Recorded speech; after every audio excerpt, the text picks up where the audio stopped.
Hey there. Welcome to this week's live episode where I talk about all things play therapy and expressive arts and how you can use play therapy and level up your play therapy skills.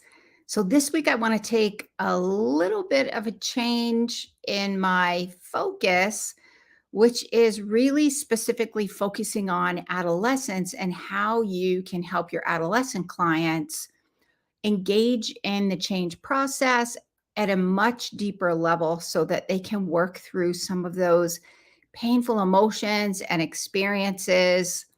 One of the things I hear all the time is, how do I get my adolescents clients to talk? Or I hear this all the time as well, which is, my client just sits there and won't talk. And I know they have things that are going on. Usually there's a lot of trauma. I know there's there's trauma they have to work through, but I can't get them to talk. They're guarded, defensive, shut down. They kind of slump in their chair and pull their hood over their head. I don't know if any of you had that experience with your adolescent clients whose parents or other professional foster care have foster parents have brought their adolescent children to your office so that you can help them because they feel at a loss how to help their child. So if you have ever had that experience, I would love to hear from you. Go ahead and post in the comments. Has that happened to you? I think it's happened to all of us. Um, I'd love to know who's here. Post your name in the comments, where you're from, what population do you work with. Oftentimes, when I talk about this topic, I often get people who may work with adolescents and they also work with adults. What I'm going to talk about today, I also have applied with adults that I've worked with. I use expressive arts with adults all the time. And especially when I'm helping them work through trauma or some other kind of painful attachment type wounds. So go ahead, post your name in the comments. Where are you from? What population do you work with? And let's get started. So I'm Kathy Spooner. I'm a licensed clinical social worker and registered play therapist supervisor here in the United States with over 30 years experience working with children, adolescents, and families. And I need to give a self-disclosure today. So my husband's at work, so I left the door open to my office, which means my dogs are in the office with me. And Luna, the big dog, she's not really big, she's medium size. And Lily's 16 pounds, so Luna's like way bigger than Lily. Anyway, Luna has decided that she must give warning to the neighbors because they have the audacity to be in her neighborhood and near her house.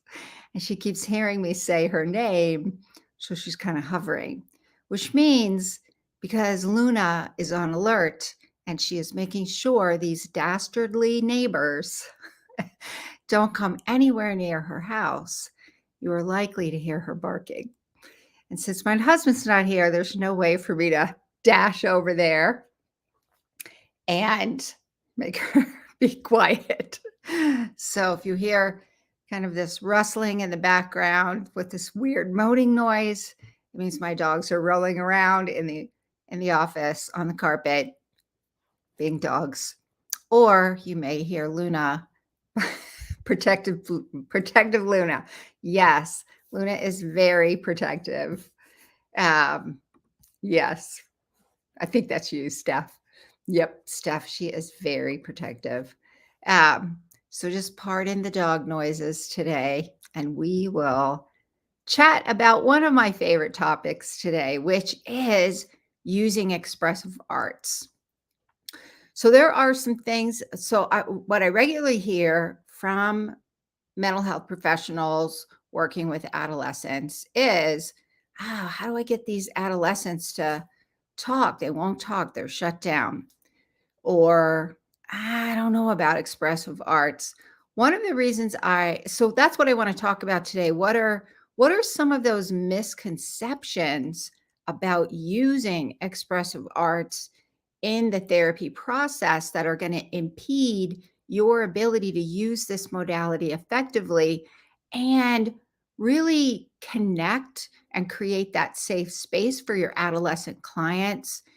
That's first and foremost, because then the second part is, how do you use expressive arts to help them engage in the change process?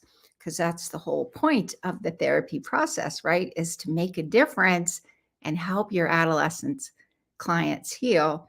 And I would say expressive arts, you can also use with adults. And I have found this to be really effective, using it with adults who've experienced a lot of attachment and trauma wounds. So let's see who's here today. We have Michelle, and Michelle's joining from LinkedIn. Hey there, Michelle.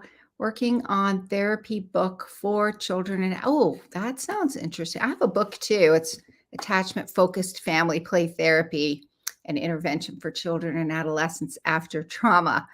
I would love to know what book. Post your book in the comments. I'd love to know which one you're working on. That's awesome.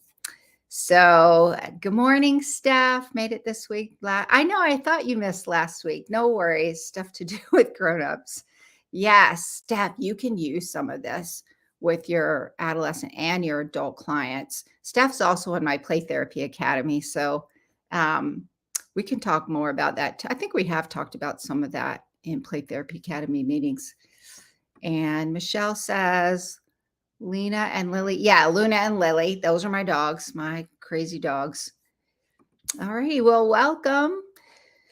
So first and foremost, there are some misconceptions that I have heard therapists talk about that really interfere with their ability to use expressive arts with their clients. And so those are the three. I'm going to talk about three misconceptions today and dispel those misconceptions to help you know to use expressive art. So these are three things that'll get in your way if you don't identify these and make that shift with that.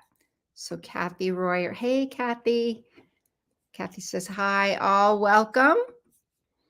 So first and foremost, misconception number one, and this one comes up a lot. So the number one myth is, I have to be good at art. I have to be artistic and talented. And my experience has been, this one is really rooted in imposter syndrome. Like, I'm not going to be good enough. They're going to see that I'm not good enough.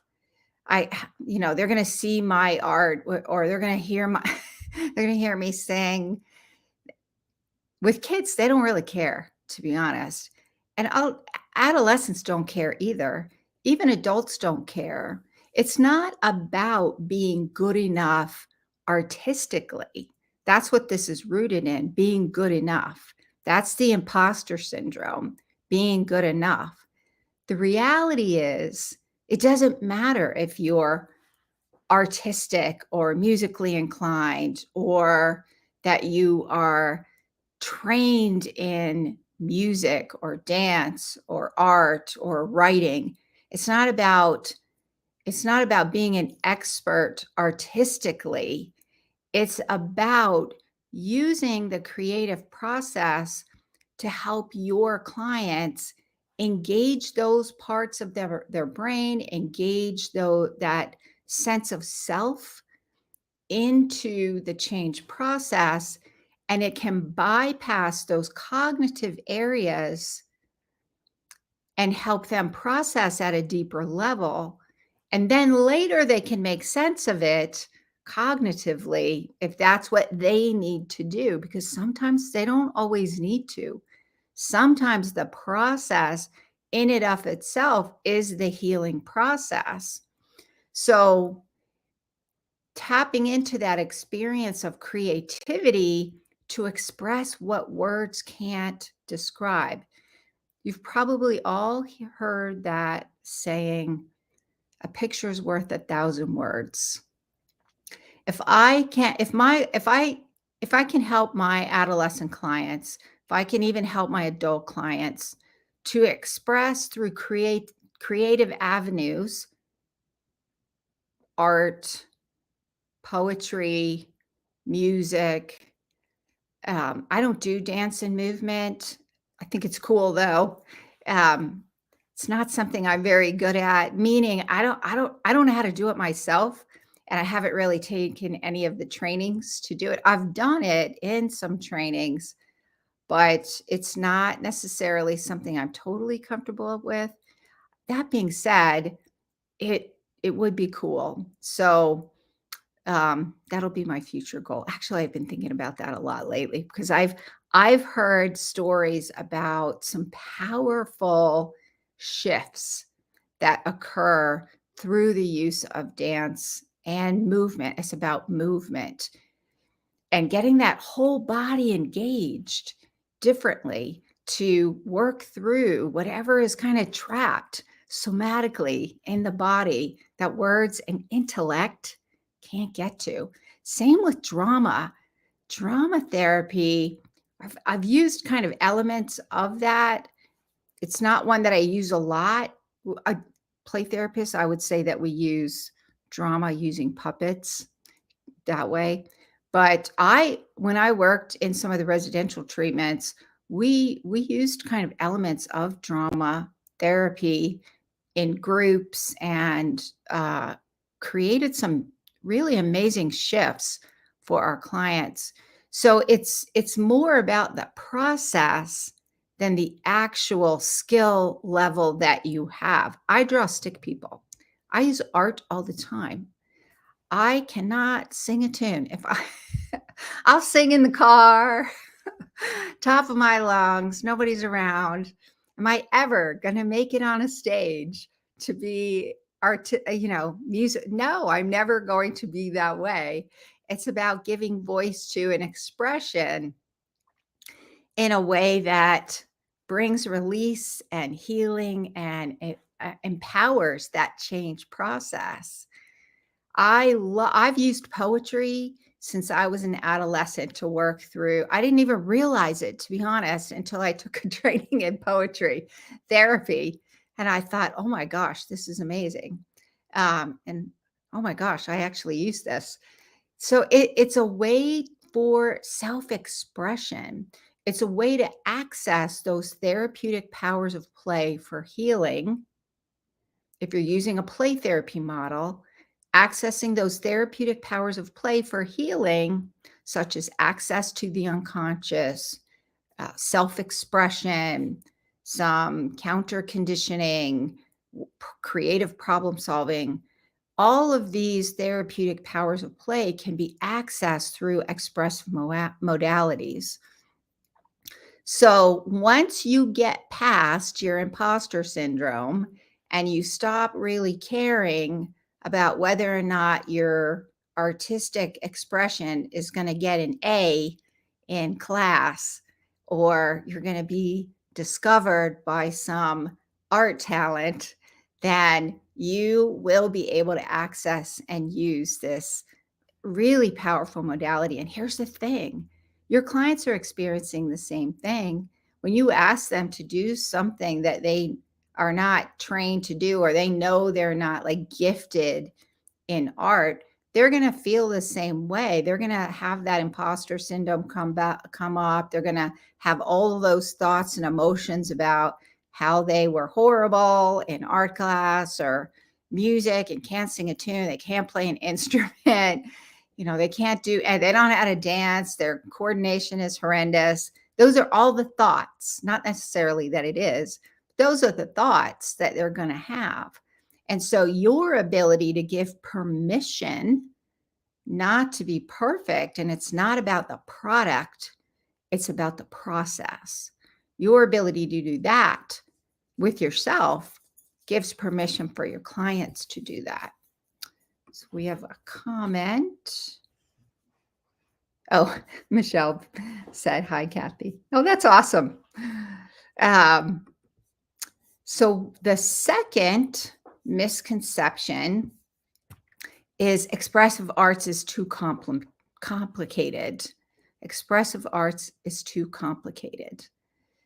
So rooted in this is really, I find, rooted in the belief that you have to use an adult model to get your adolescent clients to talk. And you have to figure out how to use that art or use that music so you can get them to talk. And this is also grounded, kind of brings us back to misconception number one, which is it's not about the product, it's about the process. It's about understanding that using expressive modalities can bypass some of those the intellect and cognitive parts of our brain to access creativity for healing. And so being able to use expressive arts in a way that accesses those creative processes and bypasses the intellect can open up a whole way for your clients to um, process and explore painful emotions and experiences and stay within their window of tolerance in a way that is comfortable for them. So there's a the other thing that you can do when you're creating that sense of safety is using these expressive modalities can help you connect with your client's interests. Then it's about them and it's not about how you can get them to talk. It's about connecting with them, sitting with them, learning about them, being present with them, and what is it that they're interested in. The vast majority of adolescents are definitely interested in music. So if I have a shut down, guarded, or defensive client, here's what that says to me. My client doesn't feel safe. This doesn't feel safe to them, and this is not going to be helpful unless they feel safe. So what can I do to help them feel safe? Well, I can find out more about what's of interest to them. Usually, I start with music. Usually, I'll ask every once in a while, there's an adolescent that doesn't like music, and so we have to explore what they do like, and I may be learning about things that I never thought I'd need to learn about before, like different games and different shows or different books or different things like that.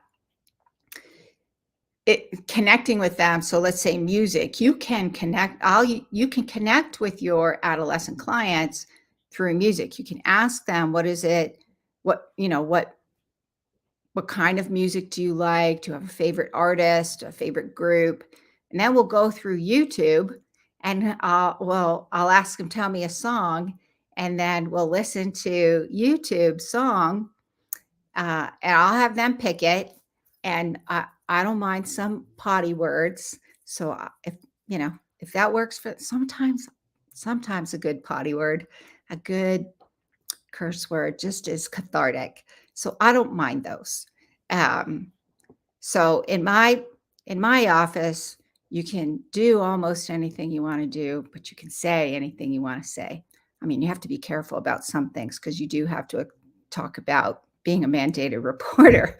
So they can say anything, but it may set in motion some things. So, but when we're listening to their music and we're playing the YouTube video, here's what that gives me so much information. One, I'll ask them, what is it about that song that you really enjoy? I'll listen to the type of music it is, tells me a little bit about my client. They'll tell me, oh, they don't really like they don't listen to the words, they listen to the beat. Okay, well, there's something about that beat of the music that resonates with them. Maybe they do like the words. So I'll ask them, what do they like about the words? That gives me information. And here's the other thing. I consider music to be poetry to sound. If you listen to the musical lyrics, It's poetry. That's how I look at it. Poetry is self-expression. Music is self-expression. So it gives me a kind of a window into my client so that I get a sense of them and what's going on. It begins to open a door to build that rapport with them, to build that place of safety. And then from there, I can begin to use other types of expressive arts. But once you find what's interesting to them or what's meaningful to them, then you can build that rapport. Of course, you have to show up authentically. Like I show up, I'm nerdy, I laugh. Dad jokes are my favorite. Like dad jokes are the best. So I'll tell dad jokes, or I'll kind of make fun of myself because I'm I think I'm hysterical. My clients may not, but that's how I show up, genuinely, to connect with them in a professional way. That's that therapeutic use of self. How do we show up in the therapeutic office in a professional way, using expressive arts as an avenue and an inroad to help them process what's going on, first and foremost, to establish that sense of safety. Let's see, we have Kathy Royer says, amen. Yes, agreed. So that's misconception number 2. It's not about getting your client to talk. That pressure will shut them down. Finding another way to connect and explore using expressive arts opens up so much possibilities, even with your guarded, defensive, and shut down clients. That's their way of saying to you, I don't feel safe. This doesn't feel safe. I don't know you. I don't want to do this.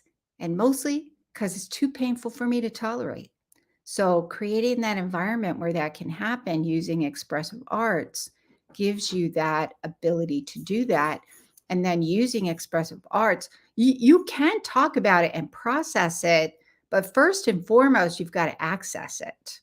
And you can't access it if they are not able to go there using intellect and cognition, which is what talk therapy is.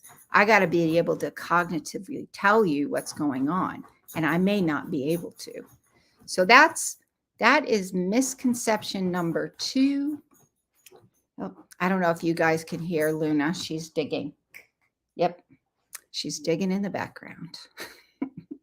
But at least she's not barking at the neighbors. So that's good. That just irritates my neighbors.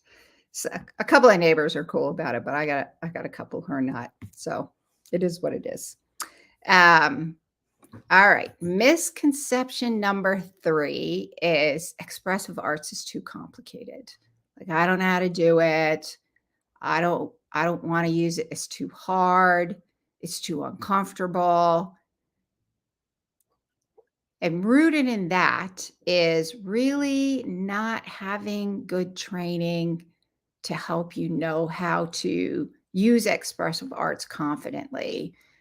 In play therapy, we use the therapeutic powers of play. That is the change agent that sets play therapy apart from other expressive arts modalities. An art therapist is going to be trained in healing ways of using art based on some theoretical models. A drama therapist is going to be trained in how to use drama therapy based on theoretical models. In play therapy, which is also an expressive arts modality, in play therapy, we access the therapeutic powers of play for healing based on a theoretical model, and that within the context of therapeutic relationship. So as a play therapist, I use expressive arts as a way to access those therapeutic powers of play using a theoretical model. And when I'm working with adolescents and even adults, the theoretical model, the framework that I am going to be using is really grounded in neuroscience and attachment. And I'm going to talk a little bit about a course that I have. It's an online self-paced course. I'll talk a little bit more about that at the end, how you can use expressive arts to help your adolescent, and I would say even adult clients heal using expressive modalities. But it isn't complicated when you have a framework. I always look at my theoretical framework as like my GPS. It's going to guide me through the change process. And that training is going to help you know how to access the therapeutic powers of play or the therapeutic components of how to use expressive arts. And the expressive arts that I predominantly use are art. You can see my sand tray miniatures in the background. So I use sand tray. So I use art. I use sand tray. I'll use music. I'll use poetry and writing. I don't use as much drama and dance and music. I actually would like to really learn how to use drama more. I found that to be really, really powerful in a group modality when we did a lot of that in our residential treatment program.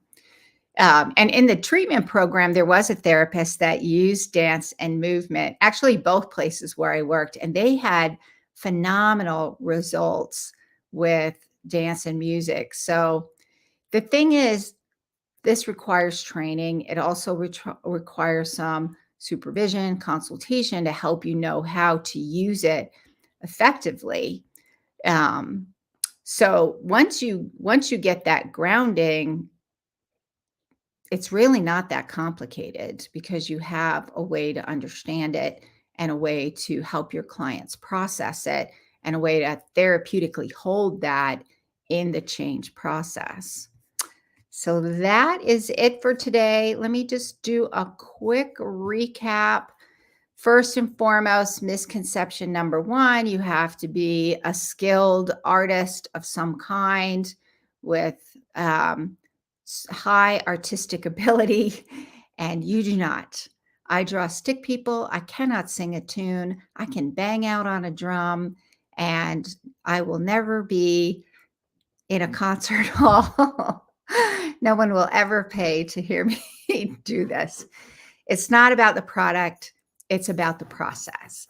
It's about helping your clients access those therapeutic, in my mind, as a play therapist, I'll say those therapeutic powers of play for healing with your client. It's a way to access those therapeutic aspects of creativity. Misconception number two is I have to get my clients to talk. Like, I'm going to use art so I can get my clients to talk, or I'm going to use music so I can get my clients to talk. It's backwards. I'm going to use art, I'm going to use music to help my clients process, to make sense of, to express, to explore. And if they end up talking about it, great. If they don't, and as long as they've gotten what they need out of it, then it has served its purpose. We don't necessarily, I can look at art sometimes without my client even saying something because sometimes they won't say anything. I have adolescents who don't say anything, but I look at their art and in my mind, oh, okay, enough said. Totally get it. I know where you are. Sometimes that takes and by then I've had a few sessions, so I get a sense of what's going on anyway. We're never looking at one thing and saying, oh, this explains everything. It's a process, and they don't necessarily have to explain it to us. They don't have to articulate it and have words to express it in order for it to do its job. We use that creative process to give voice to the process, and out of that, they make sense of it.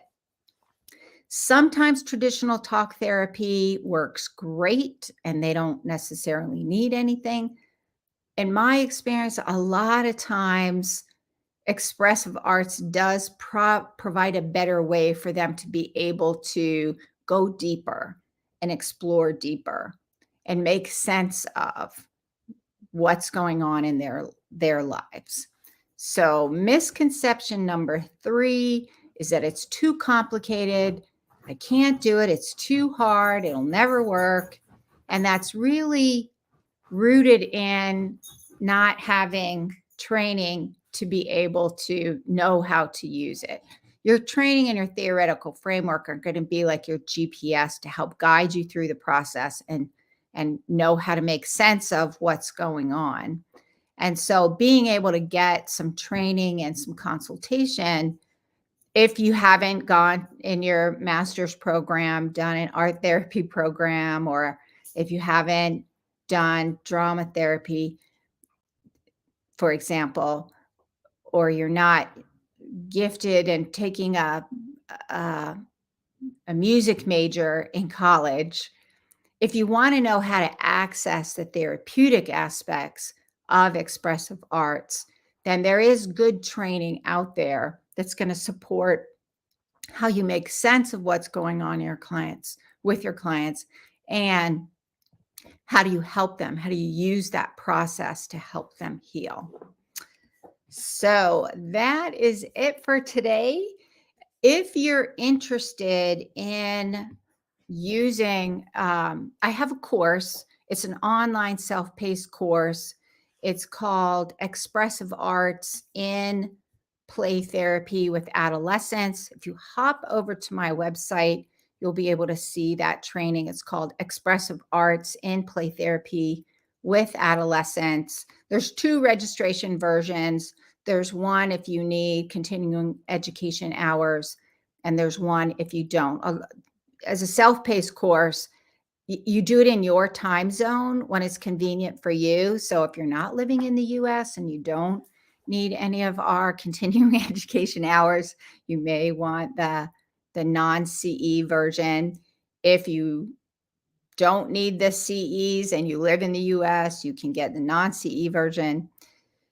This course is self-paced. There's video modules, there's expressive activities. I go through neuroscience and attachment as a way for your kind of theoretical lens for conceptualizing what's going on and how to help your clients. There's a lot of activities in there, videos of different activities that you can do using art, using music, using poetry, that you can use right away with your clients. There's talks about developmental tasks of adolescents. These will come up in your therapy sessions. And so knowing how to navigate those and how to use art, expressive arts to help your clients with that is really useful as well. So if you're interested in this course, it's only available like today and tomorrow. Tomorrow is Thursday, September 28th, and at midnight Pacific time on Thursday, September 28th, I am closing access to the course. Why am I doing this? I've had the course up for 2 years now, and it's helped a lot of people. And over the course of 2 years, I always think about what I can do to make it better. Oh, I'd like to add that in. Oh, I think I'll change that. So that's what I want to do. I want to take it down. I want to change it up a little bit. I want to add more content. And so when I do that and I relaunch it at a later date, the cost is going to go up. It's going to be higher. However, if you access the course now before it comes down, before I close access, you'll get it at today's price or tomorrow's price. And when I relaunch it with all the updates and all the upgrades, then you'll be able to have those as well. So if you're interested in the course, I will post in the comments. Actually, he's my virtual assistant. He's excellent. So he's going to post in the comments a link to go check out the course.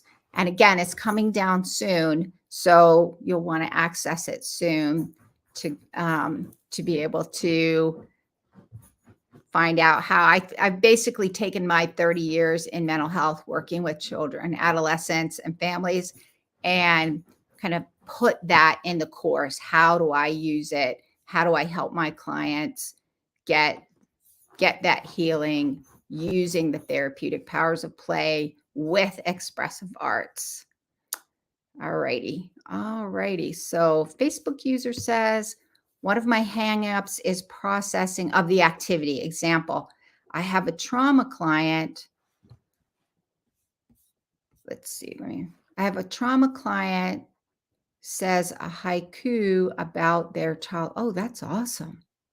It may be deep, but how do we do the work after without the stuck? Wow, this is heavy. That's such a great point.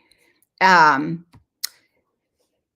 and to me, that's where your theoretical model is going to come in. You're staying in the metaphor. You're inviting them to process it with you. Steph, a lot of that you've been in Play Therapy Academy when we've processed the Santrays.